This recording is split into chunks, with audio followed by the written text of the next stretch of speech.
So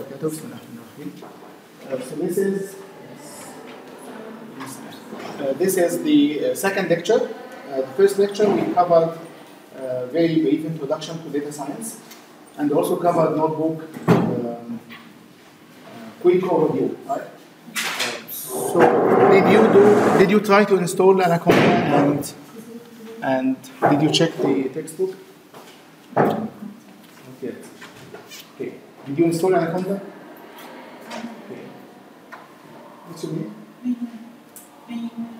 Maimuna. Are you registered in the class? No, I want to start the lecture. Okay, your group is increasing now. مش هنعمل تاني. Okay. You are welcome. So I remind you, and I will remind you again at the end of this lecture, that you need to install Anaconda and try the notebook that we had last time. I know that I did post it, and I will post everything inshallah over the weekend. Okay? And please check the textbook also. Okay. We cover chapter 1, and today inshallah we'll cover chapter 2. The first few chapters are really short, but they are really important. So please, if you want to get, for this group, if you want to get benefit of the class, please have a look on or read the textbook. It's very easy to read, very simple. Okay? It doesn't even assume any background, okay? Even in programming, surprisingly. So let's start the second lecture, and today inshallah we'll talk about causality. Okay. So what do you mean by causality? Cause. When I say something causes something else, what does that mean? It is the reason behind it, right? It occurred because of this reason. Okay. So today inshallah we wanted to know where or how, using the data, we can say that this factor is the cause of that outcome. Okay? And we'll go through a couple of examples in doing that. So first, let's look at something that we see in the media over time. So an article like that says 3 coffees a day linked to a range of health benefits. What do you get from the title? Drink coffee. Okay. Does it say that coffee or drinking coffee is a cause of a good health? No, not exactly, right? So it establishes a link between these two things, but it didn't say that this is the cause. Okay? A relationship might not be the cause. As we will see inshallah today, it's not. Okay? It's not always. Some relationships are causality relationships or associations, but not all. Okay? So something like that, from the title, it doesn't say, although some people might think that it is the cause, right? But this is just a link. How about this one? Chocolate is good for your health. Study finds. This one says maybe stronger link, okay, that chocolate is good for your health, which means that, per the title, eating chocolate means or causes good health. Okay, of course that's good for many of us, right? We all like to eat chocolate, and you feel better now that you ate good amount of chocolate in your life, maybe more than anything else sometimes. But to say something like that, you need to be very cautious. Okay? And that's the reason for this lecture. Okay? We need to know how we can establish something like this.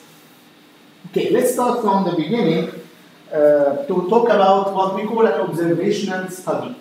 Okay?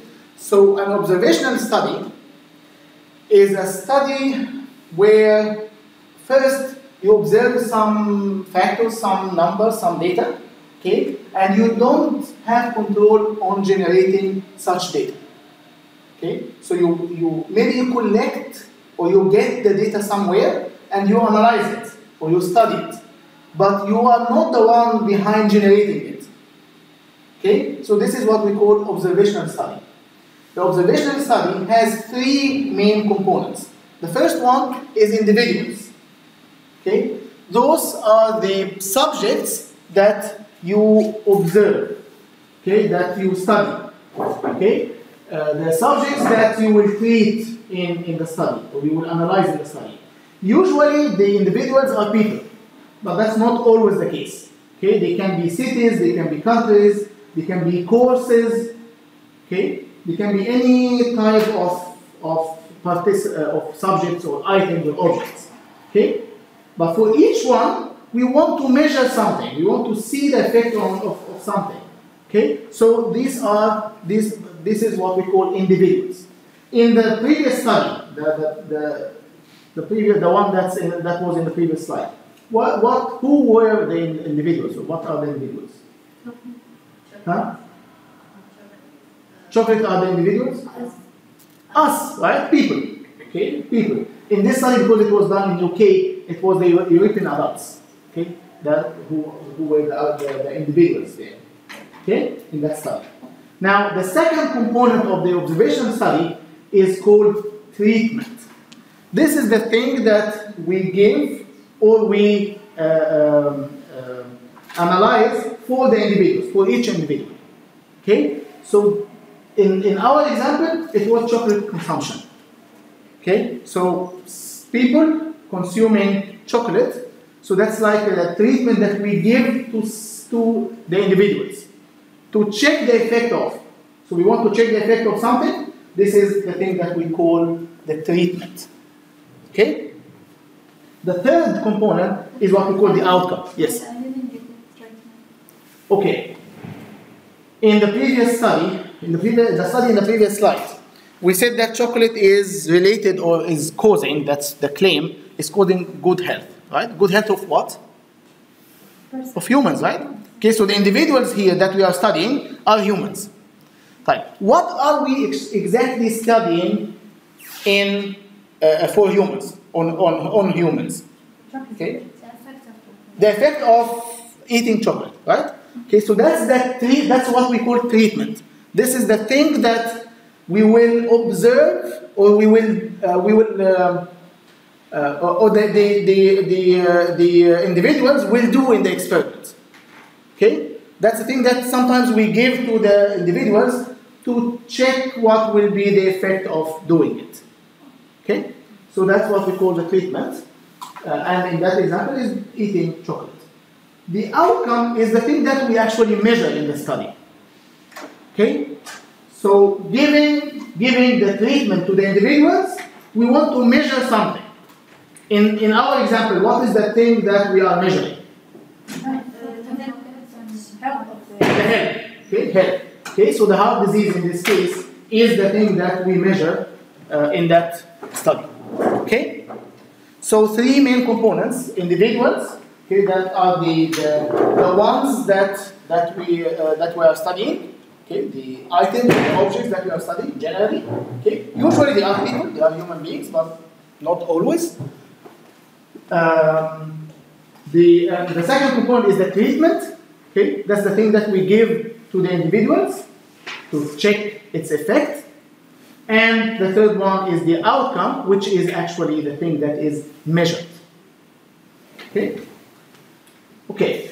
Now, the first question when we have an observation study, giving the treatment and measuring the effect, measuring the outcome, is this. Is there any relation between the treatment and the outcome? In our case, the treatment is the chocolate consumption, and the outcome is the heart disease. Is there any relation between these two? Okay? Formally, in data science, we call this term any relation, we call it an association.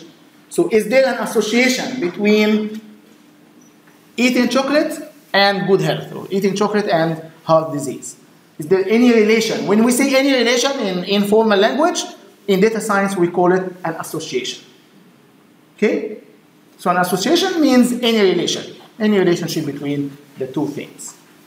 So that's one question, or the first question when we look at an observational study. So association is any relation, or a link also. Okay? Same thing. But these are informal, and association is a formal name. Here is some data from which we might have an answer. Look at this and tell me if you can answer the previous question or not. And you are free, by the way, to discuss together if you want. Okay? Neighbors can discuss together. Read it carefully and see if we can get something from that. The question is whether there is a relation between these two, or association between these two. Can we get that from this?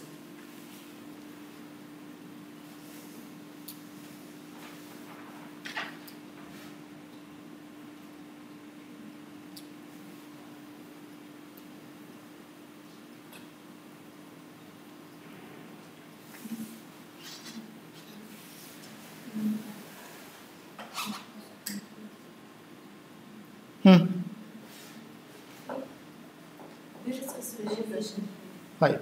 Raise your hand, please, if you want to say anything. Okay. Usually, when I say raise your hand, is it too heavy to raise your hand? Okay. Should I point to someone who said, Batuli, did you say something? Okay. I said, yeah, there's an association between the chocolate consumption. Okay, so you think there is an association. Anything? Any other guesses?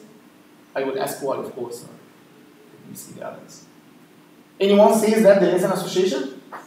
Yes? Okay, you are shy of saying even yes? Yes. So you're not okay. Yes? Who else? So the others don't see and the association? Or they don't know how to link them?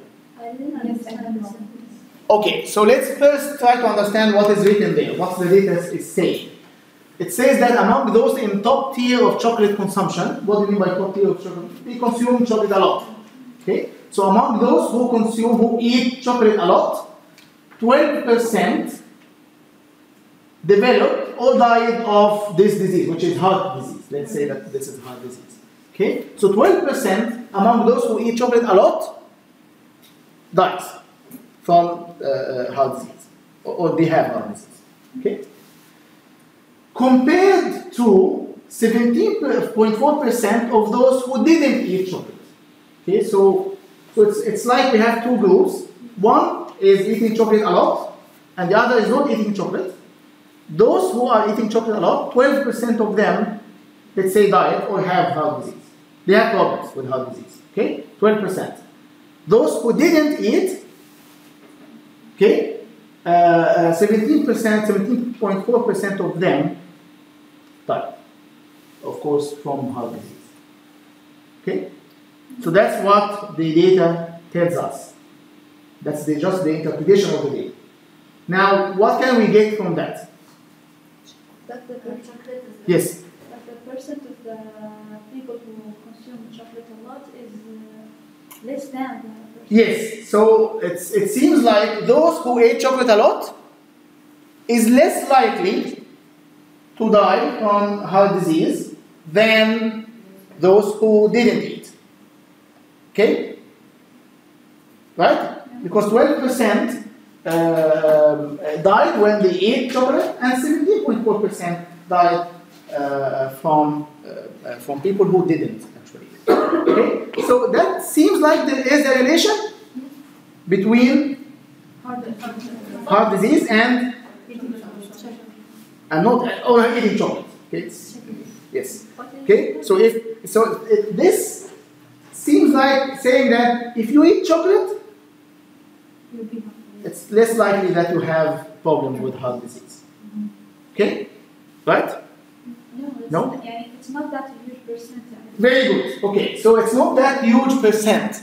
Okay. So you see that the difference 17.4 minus 12, which is like 5.4. is not that much, right? Yes, so it's for you, it's not that much between 12% and 17.4%. If I told you that this is a study that has been done on 10 people, then probably this difference is maybe half person or something. Okay, 100 people, maybe this is 5 people. But if I told you that this is on thousands or millions, then this difference is not that small.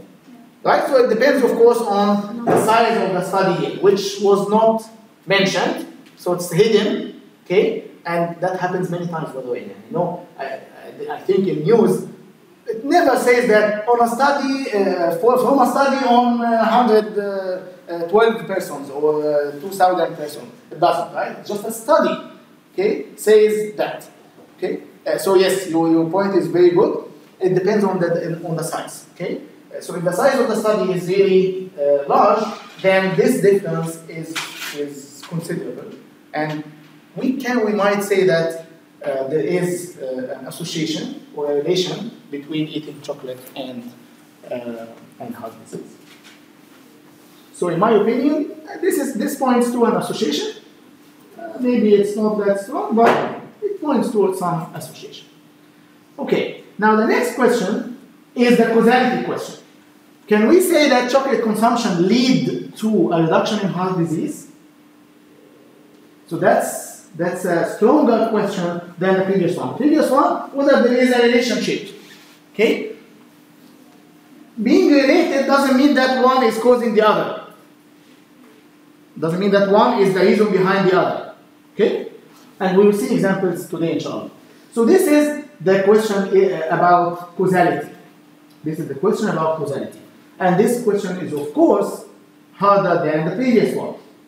Okay? In order to establish causality, you have to pay much more attention and care on analyzing the data than just the association. And this is just a comment on the study from someone from a hospital, seems like a doctor, says that the study doesn't prove a cause and effect relationship between chocolate and reduced risk of heart disease and stroke. Okay? So we have to be very careful. That doesn't mean that it is or it isn't. But as we will see inshallah today, you have to be very careful. There are some rules you have to obey before you say that this is causing that. Okay? Can you give us a more clear example and Yes, coming soon, very soon. Now, okay. So we will now study a very classical example. Maybe it is the first data science example in the history. Okay, I don't know. It's really old. Okay, but it's a very nice example that will show you the steps of establishing association and causality. But I want to first make sure that you understand that causality is a special case of association, right? It's a stronger association. So causality is kind of association, okay, but it is more specific than just any relationship. It is much stronger than any relationship. Okay, so the story here was at 1850s in London. At the time, there were waves of cholera. I think you heard about this disease. Maybe it's there now in some parts of the world. But at the time, it was in London, and there were waves of that disease, and batches of or groups of people are dying at the same time, in waves. Something like hundreds or thousands in few days, then it stops, and then hundreds or thousands in other days, and stop, and so on. Okay? And of course, the government and people were trying to see what is the cause behind this disease. Okay? And at the time, there was a theory called miasma. Miasma means that the reason behind this disease is bad smells coming from waste. Okay? Or any rotten thing. Okay? And the theory was that because there are maybe poor people, they are not very clean, there's lots of dirt and waste, then the people is smelling bad smell, and because of the bad smell has maybe particles that cause the disease. That was the theory at the time. Okay, so people started to keep the things to smell with the good smell whenever they go to these places or whenever they live, they have to live there to avoid being affected by the disease. That was the theory. Okay. So it was believed to be the main reason of the disease.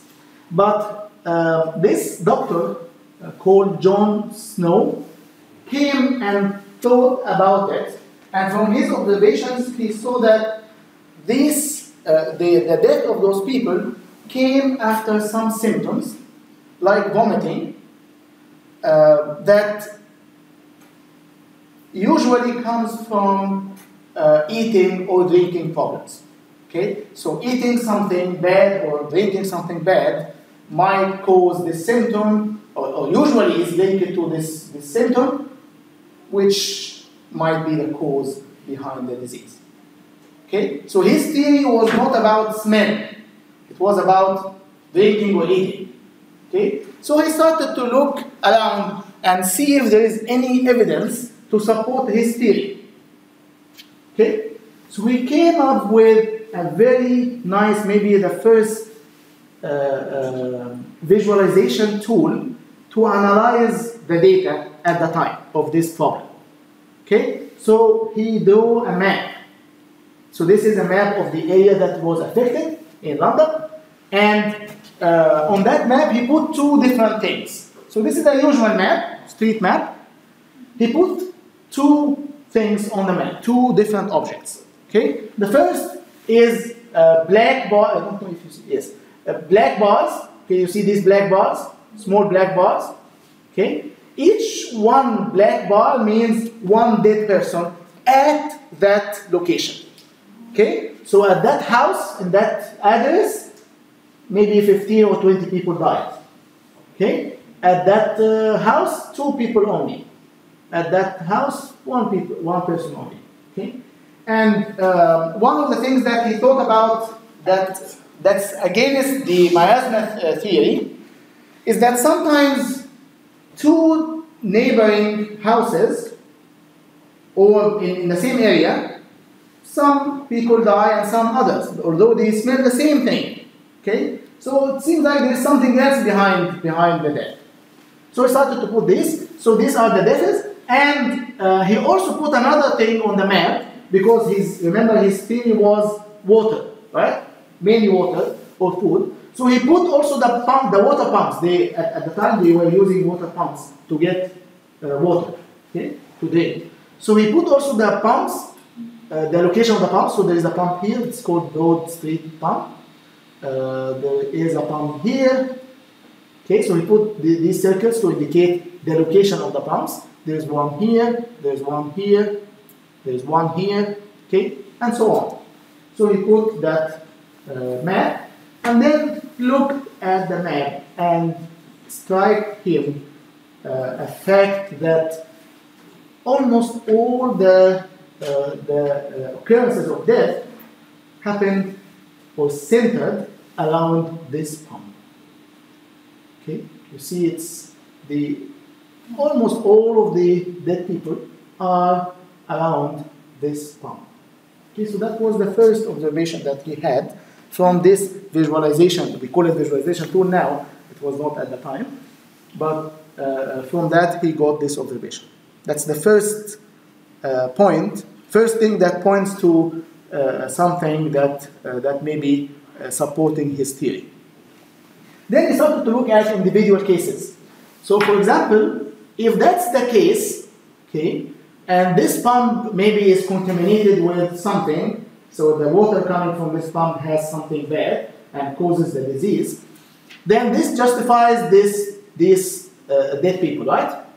Okay. Now, if you zoom in, and this is the pump that he thinks or that he thought that the cause. If you look at this house, okay, you see here so many dead people, right? Right? Okay, so if you look down here, there is a pump here. So this pump is closer to those people, right, than the Broad Street pump, right? In terms of distance, this is okay, closer in distance. Okay, so he investigated why, or what's wrong with those people. Okay, and based on his investigation, he discovered that those people actually, although this pump is closer to them, they used to get water from this pump just because this pump is at a dead end and it's not easy to reach. That one, although it is longer in distance, but it's easier for them to get than this. So that's another thing that's pointing to supporting his theory. Yes, looking at the bigger map, this is the one, okay, and they are here, and getting here maybe they have to go to a dead end, and they didn't like that, so they thought that they can get it easier from that one. Okay, that's what they preferred. Maybe this is on the way of work or something, and it's easier for them instead of going to that pump. Okay, so that's one. You see these scattered death also. Okay, it's not very close to Broad Street pump, but still, it turned out that those few people who died here were children. Okay, on their way going to school and back from school, they pass through the pump and drink from it. Okay, so that's a second thing. You see this? That's on the same street, right? Yes. There's no single death here.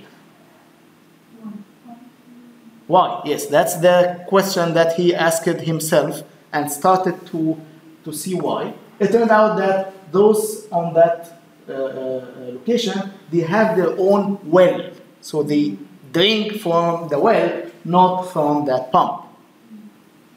Okay? So that justifies still supporting the theory. And the last question? I said it's a strong evidence from the... Okay. With all of that, by the way, the government didn't believe in his theory. Okay. Anyway, the fourth thing, yes, so there was one last puzzle that it was not easy to resolve. There were, in an area that's not in the map here, really far from Broad Street pump, two women died. Okay, so he investigated the issue and found out that one of these two women used to live in Broad Street. Okay, but long time ago. Okay, long time doesn't mean that it's linked to the death. Okay, but it turned out that this woman used to drink from that pump long time ago. She loved its taste and asked it to get the water from that pump delivered to her house, to her new house. Okay, so she used also to drink, usually from that pump, and the other woman living with her, of course, was also drinking with her. Okay, so all evidence are pointing or justifying his theory. Was there a delivery that time? Huh? Yes, it seems like Talabatak. Okay. Yes, and what you will read this in the textbook, and it seems like a very famous story in the history.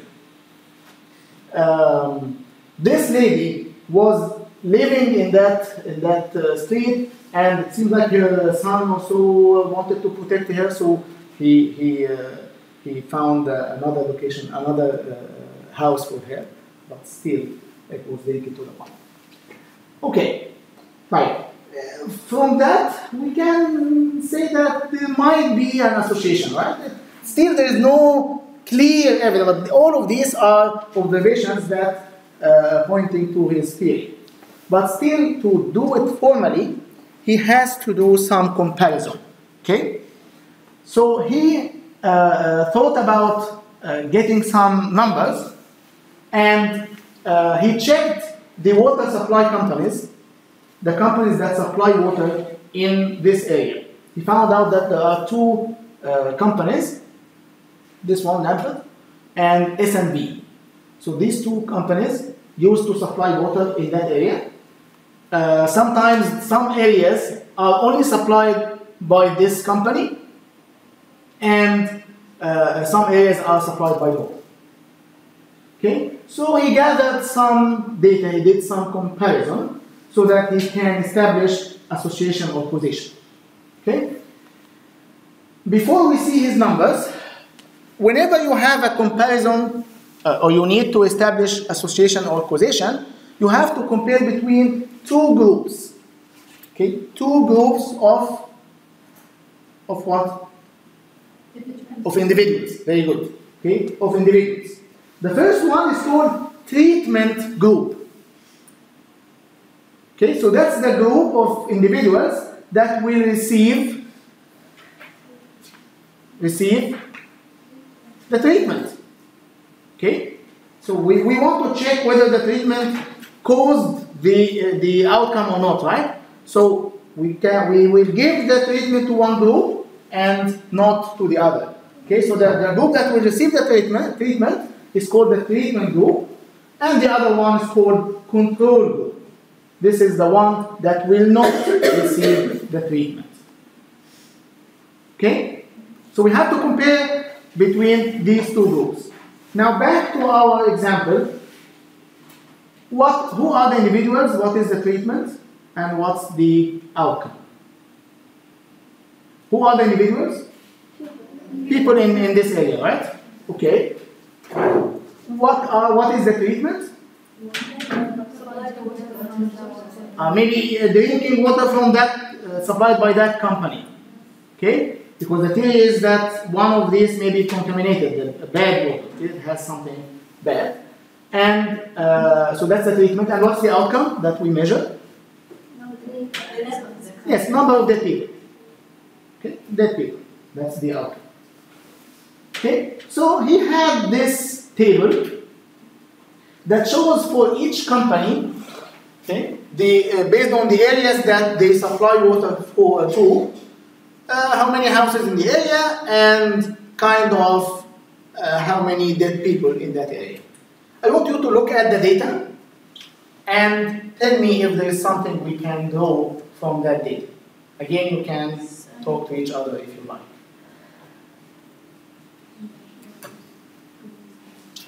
So these are the two companies, okay, or the area covered by each company, and that's the rest of London.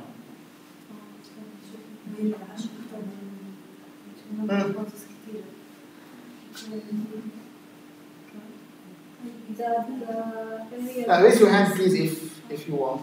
Okay, Wasiya, right? Okay. The area just supplied by SMV. The area supplied by SMV. There is more bits. Okay. Which column you looked at? The color of this and number of houses. This one? Yeah. This one. Okay.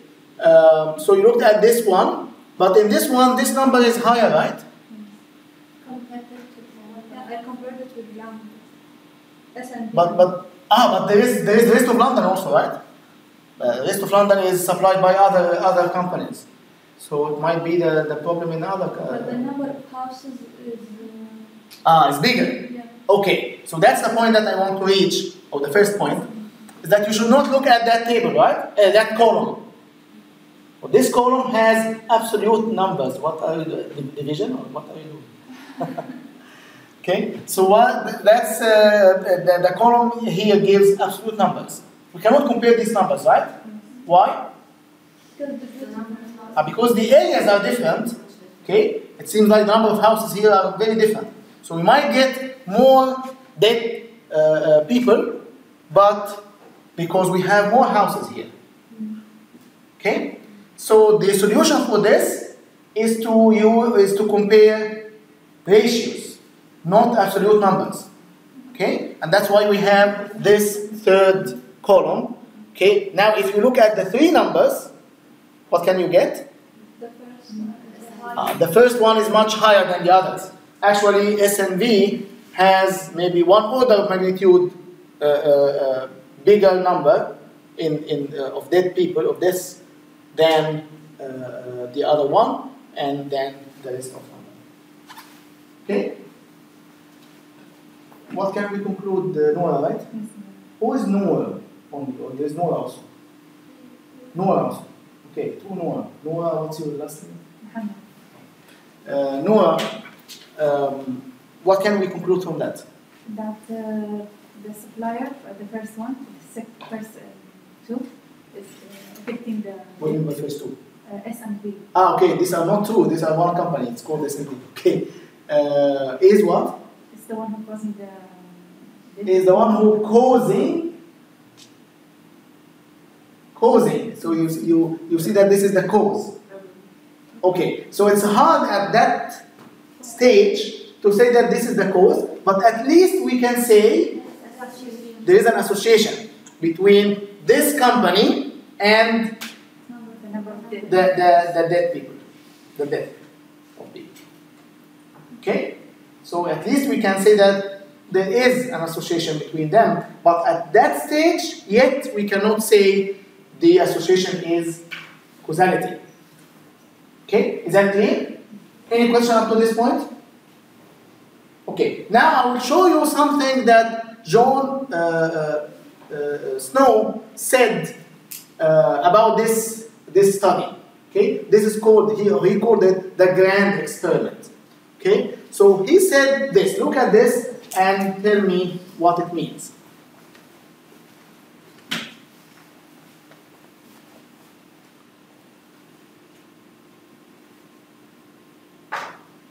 So he's saying that there is no difference whatever in the houses or the people receiving the supply of the two water companies or in any of the physical conditions with which they are surrounded. So he's claiming that there is no association. No relation. No. Look at it carefully. So he says that there is no difference in what? In the houses or in the people receiving the supply or in any physical conditions with which they are surrounded. So he's saying that the two groups of people are similar and living in similar conditions. Okay? Right? That's what he's saying here. He didn't say that there is no association. There's nothing here about the death. He's just describing what? What are the two groups? What do we call them? The treatment group and the control group. Okay, based on the previous table, the treatment group is SMV, right? And the control group is the other company. So he's saying that these two groups are not different from each other, are very similar. Okay? Are very similar. And what's next in his words, except that that group is getting water from that company and the other is getting from the other company. Okay? And that's what's needed to establish causality. How? Okay. Let me first give you an example that I think is easier and then we get back to this. If I told you I will have an experiment now in that course, I will have two groups out of you. Okay? I want to study the effect of studying from the textbook on the success, on the grades of the students. Okay? Which, of course, you have your own belief in. Okay, but anyway, I will do that. I will have two groups. One group of students, I will ask that group to only study from what you always love to study from. Slides. Okay? You will only study from slides. Okay? Thinking that the slides are enough. Okay? So this is the group that study only from slides. Now, the other group, I would ask the other group to study from not only the book, the slides also. Okay? Because I want to study the effect of the textbook. Maybe the slides are bad. If I avoided it, it will be better. But I want to have the same thing, okay? But on top of that, the only difference will be the textbook. Okay, so I will ask the other group to study from both the slides and the textbook. Okay, and at the end of the course, I will check the grades of the two groups. Okay. Now, if the average grade for the group who studied from the textbook in addition to the slides is much higher than the average grade of the other group, then then the textbook is behind the higher grades. Can we say that caused the higher grades? Doctor, but it depends on the type of the question that you put. Maybe you say Yeah, that. but with many students, we measure the performance at the end, right? The types of questions are the same for all, right? For both. Okay, so the Maybe question will be the should same. not mention in the slides.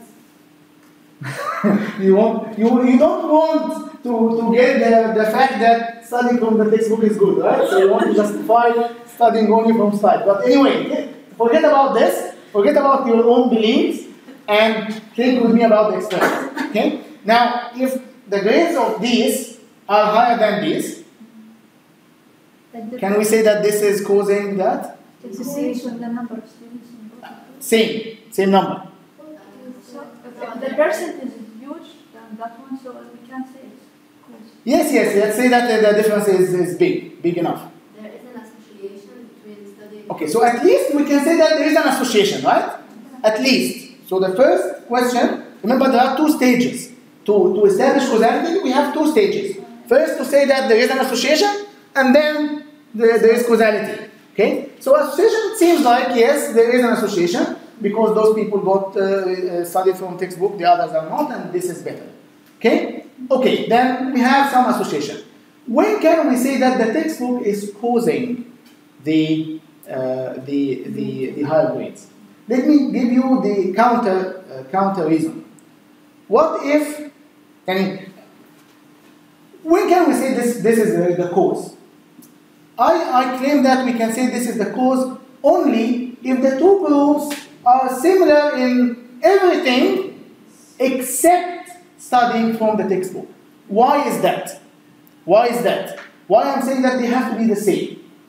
Okay? Think in the opposite way. What if it happened that the group that is studying from the textbook actually have high GPA. They are actually good students. And the others are not. So the average GPA here is maybe 3.7 or 3.9, and the average here is maybe 1.5. In this case, the textbook might not be the cause. Okay, might not be the cause. Although we saw that it is a factor, but it's not the cause. Okay?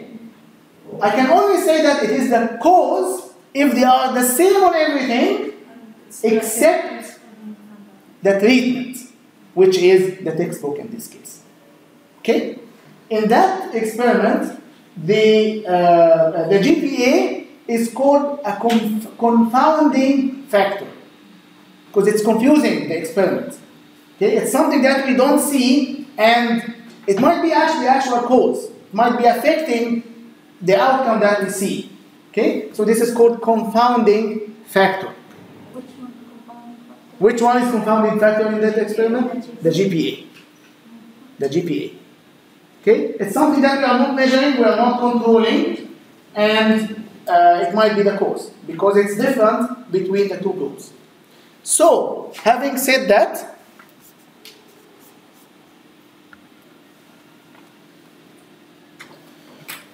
this statement says that the two groups were similar except for the treatment, which means that, given this statement is true, means that there is a causality. You can establish causality only because the two groups are similar except with the treatment. Okay, I think now we understand. So the key to establishing causality, this is the rule. If the treatment and control groups are similar, so the two groups, the treatment group and the control group, are similar apart from the treatment, except that in the treatment, then differences between the outcomes in the two groups can be ascribed to the treatment. Okay, so the treatment is the cause in this case, because they are similar in everything except one thing, and we saw a difference in the outcome, so it must be this thing that is different that is causing the difference in the outcome. Logical? The control groups is the group that does not get the treatment. Yes. The treatment group receive the treatment, the control group doesn't receive the treatment. Right? Okay. Any questions? Is that clear? Now confounding, I think we now understand what confounding is. Let me give you another example about that will explain confounding more. In 1960s, there was a study, I think, at that time, there was a study that says that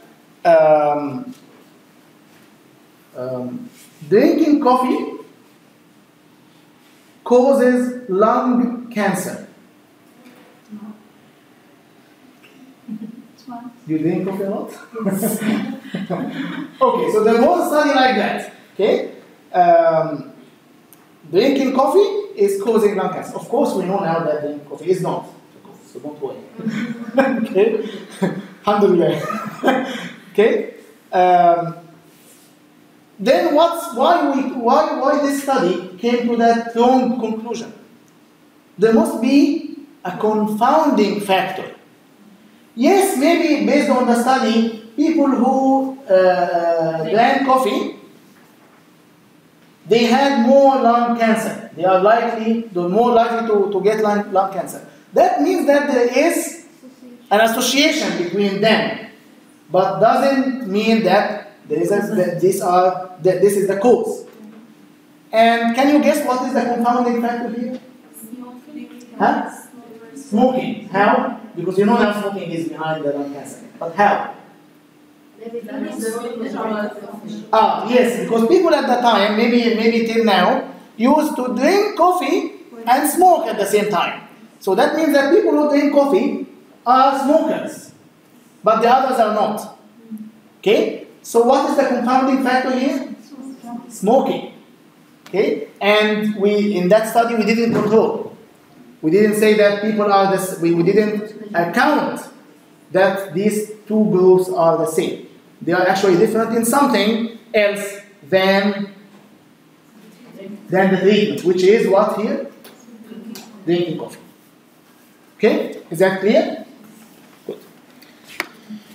So, if the treatment and control groups have systematic differences other than the treatment, then it might be difficult to identify causality, and such differences are often present in observation studies. Remember when we talked about observation studies, we said that we don't have control over them? Okay? So there might be confounding factors that we didn't account for, because we just got the data about two groups, but we don't know whether these two groups are similar or different. So when they lead researchers astray, they are called confounding factors. So the factors that mislead the study, like smoking in this case, are called confounding factors.